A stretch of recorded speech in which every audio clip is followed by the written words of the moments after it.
예수님께서 부활 후 제자들에게 떠나시면서 하나님께 기도하여 성령으로서 위로자를 보내주겠다고 약속하셨습니다. 이 약속을 지키기 위해 제자들은 오순절에 성령을 받았습니다. 하지만 이 약속은 제자들만을 위한 것이 아니었습니다. 모든 하나님의 자녀들은 이 축복의 일부가 되어야 합니다. 물론 성령을 받은 크리스천은 측량할 수 없을 정도로 축복받습니다.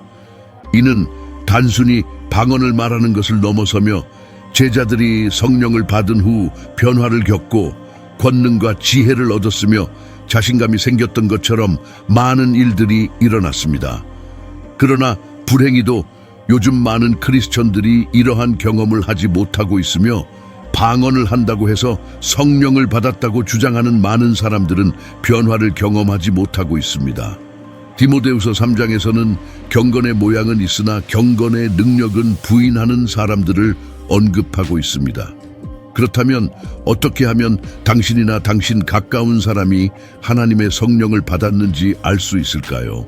물론 이 시대에는 다양한 영들이 존재합니다. 성경에서 악마가 종종 빛의 천사로 나타날 수 있다고 기록되어 있다면, 사랑하는 여러분, 오늘날 하나님의 교회에서 방언을 하는 사람들이 악마의 방언을 말하며 그의 영 아래에서 활동하고 있을 수도 있습니다. 그래서 하나님의 성령을 가진 사람을 분별할 수 있어야 합니다. 이를 반복해서 알기 위해 금식하고 기도할 필요는 없습니다. 성경의 시대부터 지금까지 진정한 하나님의 영을 받은 사람들의 생활 방식에는 일관성이 있었습니다. 그들은 특정한 습관을 가지고 있습니다. 계속하기 전에 이 채널을 구독하지 않았다면 구독해 주시고 끝까지 시청해 주세요.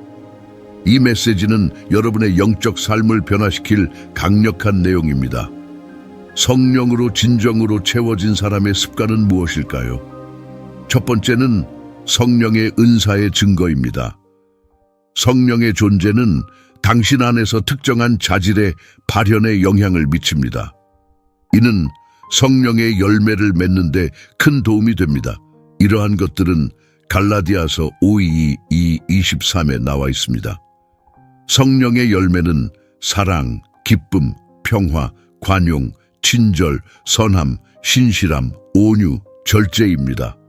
이런 것들을 금할 법이 없습니다. 그리스도 예수의 사람들은 육체와 그 정욕을 십자가에 못 박았기 때문에 육체가 십자가에 못 박혀야 합니다.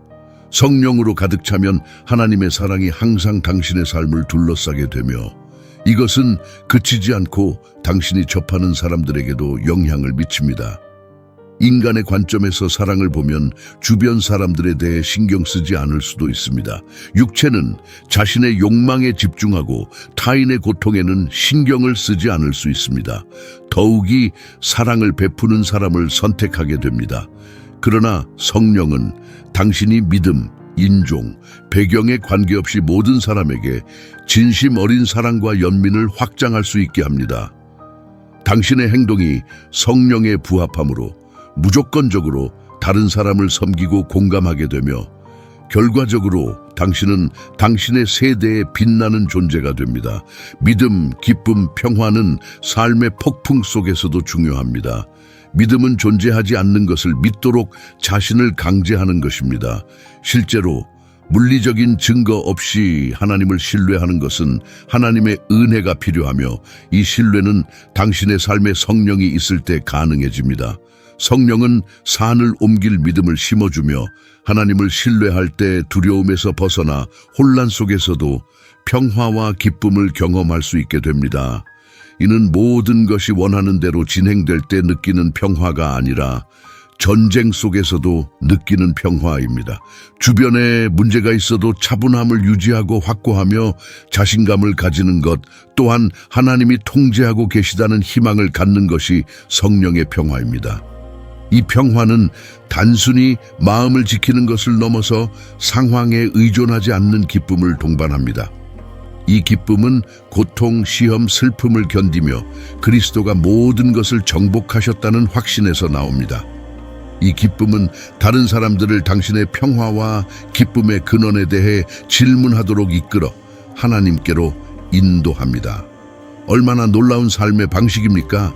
그러나 사랑하는 하나님의 자녀님, 만약 이것이 당신의 현실이 아니거나 가까운 사람이 이렇지 않다면 아마도 하나님께 가까이 가서 그의 성령을 구해야 할 신호일 수 있습니다. 두 번째는 하나님의 말씀과 그의 임재에 대한 지칠 줄 모르는 갈망과 기도입니다. 사랑하는 여러분, 성령을 받았다고 주장할 수는 없으며 그와의 진지한 기도 대화를 마지막으로 언제 했는지 기억하지 못하는 경우가 그렇습니다. 마찬가지로 성령을 받았다고 주장하지만 꾸준한 말씀과 기도 생활이 부족한 사람과 가까이 지내고 있다면 조심하십시오. 성령으로 가득 차면 하나님의 말씀에 깊이 몰입하고자 하는 강한 열망을 일으킵니다. 예수 그리스도께서 제자들에게 성령에 대해 말씀하실 때 성령이 모든 것을 가르치실 것이라고 하셨습니다. 성령은 하나님의 말씀에 대한 지식을 확장시켜주며 연구를 통해 성경의 깊은 신비를 깨우치게 하고 시간이 지남에 따라 하나님의 지식이 매일 증가하는 것을 목격하게 됩니다. 또한 기도를 통해 하나님과의 교제가 중요하다는 것을 이해하도록 인도하며 기도 생활을 강화해 줍니다. 사도 바울은 로마서 8장 26절에서 이와 같이 성령이 우리의 연약함을 도우시나니 우리가 마땅히 기도할 바를 알지 못하나 오직 성령이 말할 수 없는 탄식으로 우리를 위해 간구하시느니라고 말합니다. 성령은 하나님의 인도에 민감하게 해주며 열렬한 기도를 통해 인도와 이해를 구하도록 돕습니다. 세 번째는 영적 은사의 활성화입니다. 성령은 하나님을 섬기고 다른 사람들을 그에게 인도할 수 있는 영적 은사로 당신을 무장시킵니다. 성경은 고린도전서 12장 4-7절에서 은사는 여러 가지가 있으나 성령은 같고 직무는 여러 가지가 있으나 주는 같으며 역사는 여러 가지가 있으나 모든 것을 모든 사람 가운데서 이루시는 하나님은 같습니다. 각 사람에게 성령의 나타남을 주신 것은 유익하게 하려 함이라고 말합니다. 성령이 당신에게 이 은사들을 부여하실 때 예언, 치유, 가르침, 분별 등의 은사가 활성화되기 위해서는 성령이 당신 안에서 활동하고 있어야 합니다. 그러나 이러한 은사는 당신의 승진을 위한 것이 아니라 그리스도의 몸의 유익을 위한 것으로 하나님의 영광을 높이기 위해 주어진 것입니다. 네 번째, 죄에 대한 승리인 죄 가운데 사는 사람은 속박에 처해 있습니다. 성경에서 사도 바울은 자신이 지배하거나 허용한 행위가 자신을 종으로 만든다고 말했습니다. 이는 당신을 진정한 가치가 있는 것들로부터 멀어지게 합니다. 바울은 우리가 복종하는 것이 우리의 주인이라고 설명했습니다. 이는 죄든 의로움이든 마찬가지입니다. 성령으로 가득 찬 믿는 사람과 그렇지 않은 사람을 구별하는 또 다른 점은 성령이 당신을 죄의 속박에서 승리하는 삶을 살도록 돕는다는 것입니다. 만약 당신이 자신이 더 이상 죄의 종이 아니라고 당당히 말할 수 있다면 이는 성령이 당신이 유혹을 이기고 세상의 유혹을 저항할 수 있도록 해주기 때문입니다. 그렇지 않으면 당신은 악마의 먹잇감이 될 것입니다.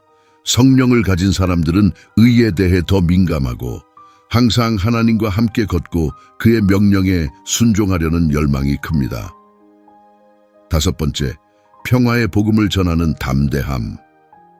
성경은 오순절날 성령이 제자들에게 임한 후 베드로가 다른 제자들과 함께 담대하게 군중에게 연설한 이야기를 전합니다. 성령이 그들에게 임한 후 그들의 삶은 변화를 겪었고 그들의 말도 바뀌었으며 상상할 수 없는 신비를 알게 되었습니다. 예수 그리스도께서 성령이 그들 위에 임하실 때 그들이 세상의 여러 곳에서 그의 증인이 될 것이라고 말씀하셨습니다. 베드로는 예수의 제자였지만 항상 두려움을 가지는 사람으로 알려져 있었습니다. 예수님이 십자가에 못 박히기 전에 그를 3번 부인한 것도 같은 두려움 때문이었습니다. 그러나 성령이 그에게 임한 후 그는 리더의 위치를 차지했으며 첫째, 그에게 항복하고 그의 인도에 완전하게 순종하십시오. 자신의 의지를 포기하고 전체 존재를 그에게 맡겨야 합니다. 겸손하게 그가 당신을 사용할 수 있는 그릇으로 만들어 주도록 하십시오. 자신의 욕망을 내려놓고 하나님의 계획에 맞춰 삶을 조정할 때 성령은 당신을 통해 놀라운 일을 이루실 것입니다. 성령은 당신이 순종과 의로움을 걷도록 돕습니다. 순종은 제한적인 부담이 아니라 하나님과의 자유롭고 친밀한 관계로 나아가는 통로가 되어야 합니다. 성령의 인도를 결코 무시하지 않도록 조심하십시오. 에베소서 4장 29, 30절은 너희 입에서 더러운 말이 나오지 않게 하고 오직 덕을 세우는 데 필요한 대로 되어 듣는 자들에게 은혜를 끼치게 하라. 하나님의 성령을 근심하게 하지 말라. 성령은 너희가 구속의 날까지 인치신 바 되었다고 말합니다. 성령은 당신의 인도자가 되어야 하지만 당신이 그를 불순종하기로 결정하면 그는 물러나게 됩니다. 성령은 온유하며 당신에게 강요하지 않습니다. 그는 당신의 일상생활에서 여러 가지 방법으로 인도할 수 있습니다. 예를 들어 당신의 삶의 어떤 분야에서든 옳은 결정을 내리도록 지도할 수 있습니다. 다른 사람들과의 상호작용이나 상황에 대응하는 방법에 대해 안내해 줄 수 있습니다. 때로는 필립처럼 특정한 방향을 제시할 수도 있습니다. 필립은 지체 없이 성령의 지시에 따라 특정 길로 가서 에티오피아 내시를 만나게 되었습니다. 결국 성령은 필립을 사용하여 내시에게 성경을 설명하게 했습니다. 만약 필립이 이 지시를 무시했다면 어땠을까요? 핵심은 성령이 당신을 인도하며 그가 인도하는 대로 살면 하나님을 존경하고 그의 성품을 반영하는 삶을 살 수 있다는 것입니다. 따라서 자신을 낮추고 그에게 완전히 순종하며 그의 조언을 따름으로써 올바른 길을 가고 있는지 확신할 수 있으며 결과적으로 삶의 모든 측면에서 하나님을 영광스럽게 할 수 있습니다. 두 번째, 성령과의 빈번한 상호작용. 성령이 영이기 때문에 어떻게 상호작용해야 할지 궁금할 수 있습니다. 먼저, 하나님과 대화해 본 적이 있나요? 어떻게 하셨거나 어떻게 해왔나요? 간단합니다. 성령은 하나님께 기도하는 데 도움을 주는 분이지만 그 자체로 하나님이기도 합니다. 기도할 때 당신은 삼위일체 하나님인 아버지, 아들, 성령과 대화하는 것입니다. 그와 더 많이 대화할수록 그의 동행을 오래 즐길 수 있는 기회가 커집니다. 이러한 경험을 하고 싶지 않으신가요? 사랑하는 하나님의 자녀님, 성령을 당신의 삶 속에 유지하려면 진심과 의도적인 선택, 그리고 근면함이 필요합니다. 그와 손을 맞잡고 걸을 때 당신의 삶은 하나님의 사랑과 은혜의 증언이 될 것이며 이는 분명히 그와의 관계에서 풍성한 축복을 열어줄 것입니다. 하나님께서 당신이 성령을 항상 살아있게 하고자 계속 노력할 수 있는 은혜를 주시기를 기도합니다. 그의 인도를 항상 구하고 그의 임재의 변화를 경험하시길 바랍니다. 하나님이 당신을 축복하시길 바랍니다.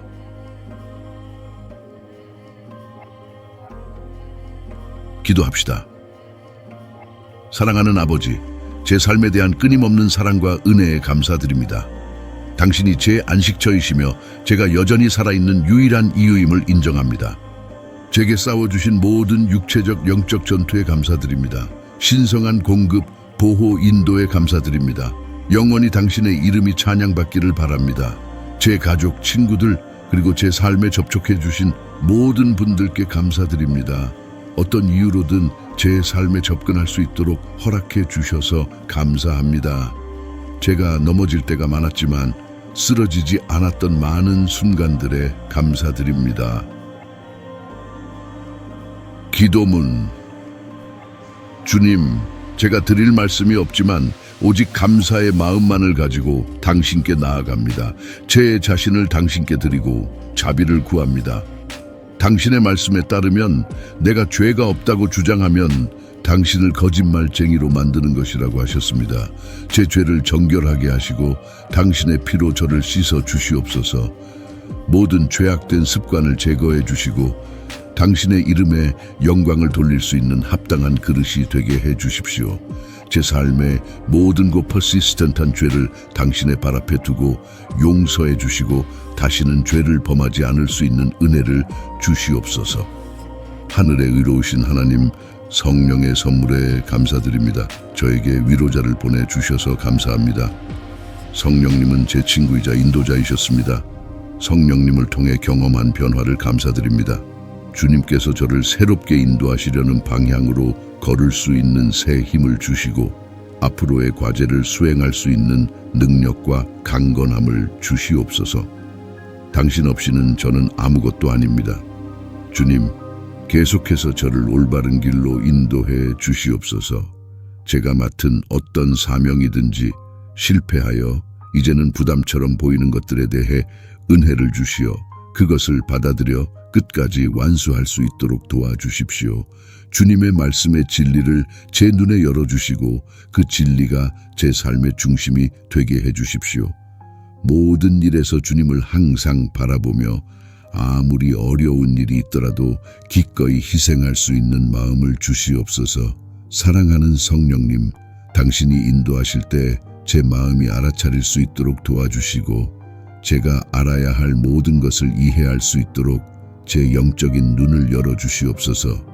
제가 지치고 길에서 떨어질 때 저를 일으키시고 강건하게 하셔서 여정을 완주할 수 있도록 도와주시옵소서. 당신의 지시를 따르기 꺼려할 때 용서해 주시고 순종할 수 있도록 도와주시옵소서. 위로자이신 성령님, 제 삶의 어느 시점에서도 당신을 슬프게 하지 않도록 도와주시고 제 관계가 강가에 심어진 나무처럼 꽃 피울 수 있도록 해주십시오. 제 곁을 떠나지 마시고 당신 없이는 이 경주를 완주할 수 없습니다.